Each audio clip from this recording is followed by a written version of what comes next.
Diqqat, firibgarlar ushlandi. Namanganda Koreya va Slovakiyaga ishga yuborishni aytib pul olgan shaxslar ushlandi. Assalomu alaykum hurmatli tomoshabin, siz Guli TV qisqa xabarlar kanalidasiz.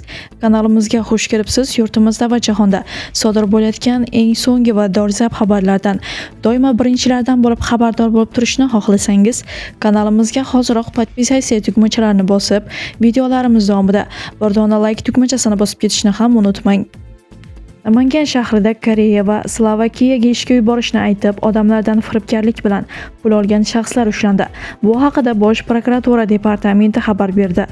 Bosh prokuratura huzuridagi departamentning Namangan shahri bo'limi va Davlat xavfsizligi xizmati xodimlari hamkorligida o'tkazilgan tezkor tadbirlar fuqaro ismi qisqartirilgan MA fuqarolar MS va AKning ishonchiga kirib $2000 evaziga Koreyaga ishga yuborishni aytib, oldindan $1000 olgan vaqtida ashyoviy dalillar bilan ushlangan.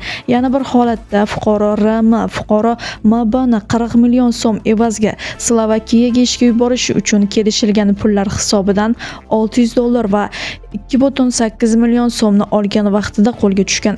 Mazkur holat yuzasidan Jinoyat kodeksining 168-moddasi firibgarlik bilan jinoyat ishi qo'zg'atilib, tergov harakatlari o'tkazilmoqda deyiladi xabarda.